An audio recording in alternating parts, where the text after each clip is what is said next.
I'm Shayna and this is Becoming Cactuses. Today we're talking about school lunches and the morning rush out the door. So here in Israel you'll find that there are 1 or 2 meals in the day for your kids. And the one that everyone has is called Aruchat Eser, and that's like around 10 o'clock. They have a snack time. Now in some schools, depending on if your child has a longer day, a shorter day, they may also get a hot meal or need to pack a second lunchbox as well. One question that we come up asking ourselves after about a week or 2 of this is, what do I put in a lunchbox anymore? And why is my lunchbox just a vehicle for fruits and vegetables to go out and travel around town and then come back to me? The right tools for the job. So you'll need a selection of lunchboxes. You might have something like this that has 3 compartments, or these that have 2. If you have things that are a little bit more juicy or leaky, you'll want something with a tight-fitting lid or even the locking sides. I invested a couple years ago in some more tools, which are silicone muffin cups. Now these are great not only for making egg in a cup, which I'll tell you more about in a moment, but also further dividing some of the sections in your lunch boxes.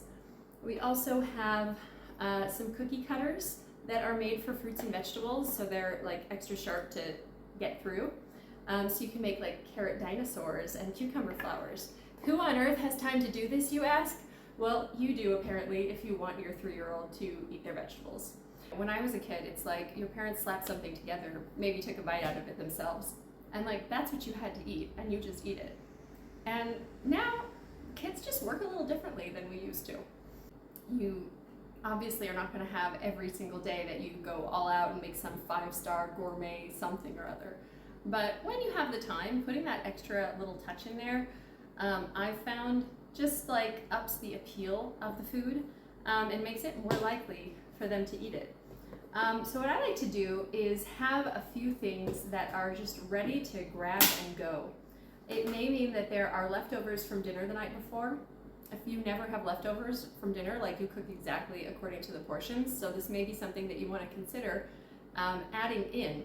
Meaning if you are, let's say, making beans and rice, so just make a little extra, and what's left over is like the perfect size for 1 portion, and that can go into a lunchbox with maybe some shredded cheese, or vina de bana, the soft white cheese, some fresh vegetables, fruits, and that's a lunch, it's ready.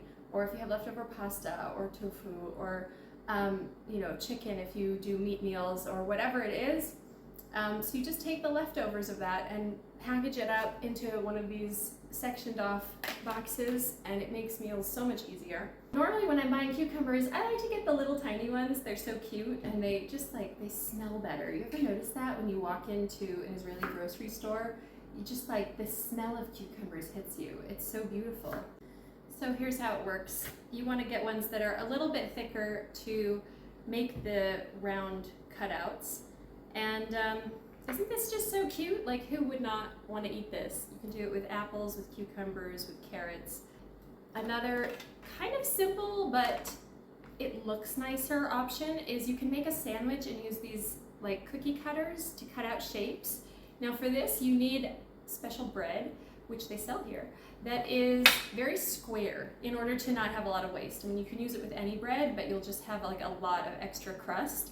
And then you can eat the leftover vegetable scraps and crust with your morning coffee once your kids are out the door. The things we do for our children. So, egg in a cup. This was born out of leftover egg wash for challah, an idea that I came up with because I didn't want to waste it and I didn't want to go create a whole new recipe just for something. So you can like mix up leftover egg or beat a couple of eggs. Either take a whole muffin tin and line it and pour it in. You can add extra vegetables if you want, spinach, cherry tomatoes, cheese, or you can just do plain old egg for your pickiest eaters. Maybe sprinkle in a little salt, Italian seasoning if they're not too allergic to greens, if you know what I mean. And pop it in the microwave for like a minute or so. It depends, mostly not just because my microwave might be different from yours, but also because if your eggs are kept in the fridge, they're going to be colder versus at room temperature warmer, so keep that in mind.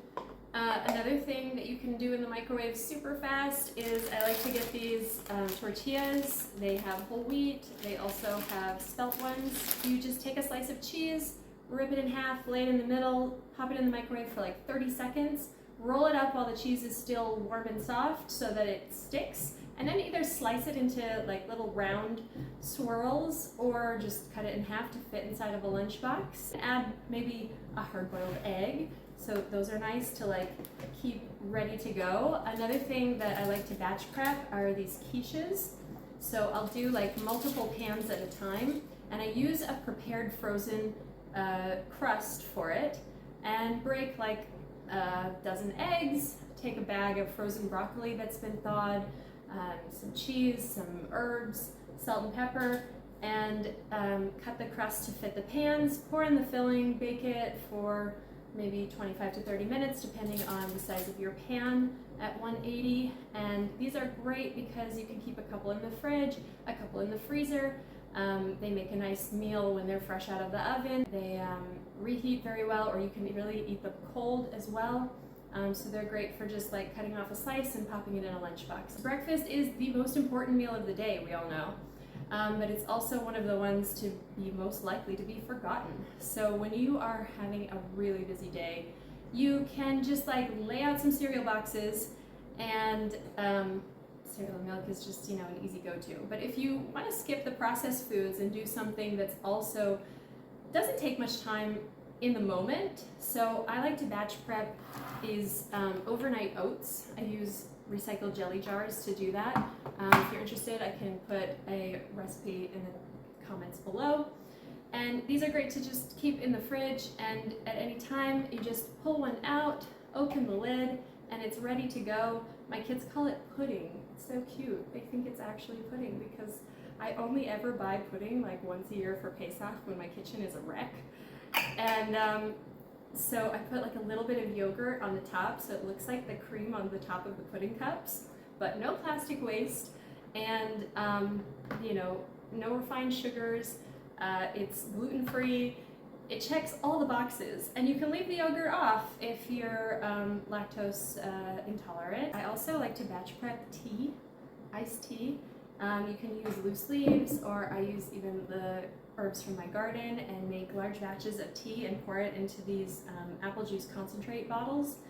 And they're just perfect for grabbing on the go, and you will never feel tempted to like go to a vending machine for a drink again because they taste good and there's no junk in them and no waste.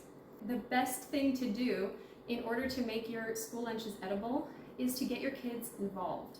So I like to have them help with peeling the eggs, or mixing the oats, or cutting the shapes, or different things like that when we can, okay? So there's also like different levels, right? You're gonna have some days where you are super on top of your stuff, and like the lunches are made and packed 7 o'clock the night before, and there are gonna be other mornings where it's like 7:30 and you don't have your stuff together. So for those kinds of days, there are also these fruit pouches, which, you know, not every kid of every age likes these. My 11-year-old still does though. I thought they were just for toddlers, but these ones are organic, they're from Shoot for Salt, and they have fruits and vegetables in them. So getting your kids involved though, first of all, guarantees that they are picking out some of the things that they like to eat. And also, when they have had a hand in making it, they're just less likely to waste it and more likely to be into it. Another thing that helps is if you do eat out, so save your leftover like ketchup packets, or if you're ordering in, they come with pizza, or like this pickled ginger thing from sushi. So I like to save these and wash them out, and you can fill them with dips and sauces, because what doesn't taste better when you get to dip your cucumber inside of something yummy and salty, or drizzle it over the top and make a mess with it. It just makes it so much more fun. So I hope that helps you, and feel free to ask any questions if you want to know where to find certain items, or if you want more recipes or directions for any of the things I've mentioned. And may you be blessed with lots of sanity on these school mornings.